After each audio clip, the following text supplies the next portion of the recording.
जय हिंद। आइए आज हम लोग मैथ का एक बहुत प्यारा सा चैप्टर है घातांक। इसे आइए हम लोग समझते हैं। पहले हम लोग समझते हैं घातांक क्या है, फिर हम समझेंगे कि घातांक के नियम क्या होते हैं।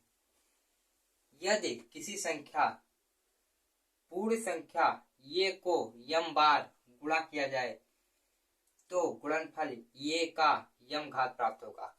इसके कहने का अर्थ है कि अगर जो भी है कोई भी संख्या मान लीजिए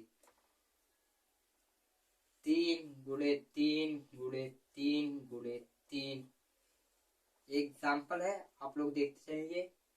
ये देखिए, अब इसे हम यह भी तो लिख सकते हैं 3 का पावर 4, अर्थात 1 2 3 4, जितनी बार ये है 3 उतना हम यहाँ घात के रूप में लेंगे। हम लोग मानते हैं कि यहाँ पर 1 होता है, यहाँ यहाँ यहाँ सबका घात 1 1 होता है। जब गुणा होता है तो सबका घात जुड़ता चला जाता है। जैसे इन दोनों पर देखते हैं तो 3 का घात 1, 3 का घात 1, तो 3 का घात 2 गुणे 3 का घात 2, अब भी गुणा है तो अब यह 2 गुणे के रूप में ऐसे उतर जाएगा, ये 2 जुड़ जाएगा तो 2 2 4। ये जो ये लिखा है इसे हम आधार कहते हैं, और जो ये लिखा है इसे घात कहते हैं। तब ये जब ऐसा रहेगा तब ये हो जाएगा ये के पावर m प्लस n। जैसे लिखा है 5 का पावर 3 गुणे 5 का पावर 4। यहाँ पर देखिए दोनों जगह ए लिखा है, मतलब आधार सेम होना चाहिए।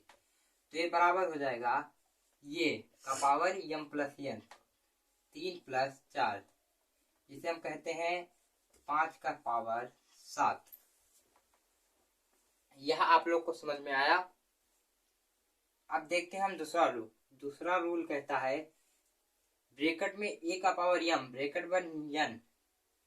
तो यह ऐसा अगर रहेगा तो जब ये ब्रैकेट खुलेगा तो हो जाएगा ये का पावर m गुणे n। जैसे 6 का पावर 3 ब्रैकेट के अंदर 5, तो ये हो जाएगा 6 के पावर, जब ब्रैकेट खुलेगा तो यह दोनों का गुणा होगा 3 गुणे 5, अर्थात 6 का पावर 15। आइए अब हम लोग तीसरा रूल समझते हैं। a का पावर m बटा a का पावर n बराबर a का पावर m माइनस n।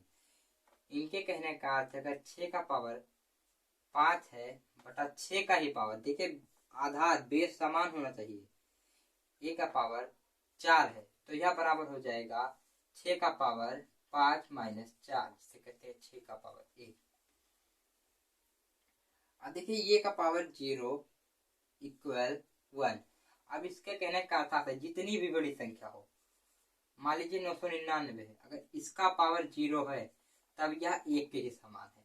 या कोई भी छोटी संख्या ले लीजिए, मान लीजिए 2 का पावर अगर 0 है तब भी यह 1 बटा a का पावर m। जैसे आप लोग ऐसे समझिए, अगर आधार मान लीजिए कोई भी संख्या है जैसे 6 है और उसका पावर -5 है, तो हम इसे लिख सकते हैं 1 बटा 6 के पावर 5।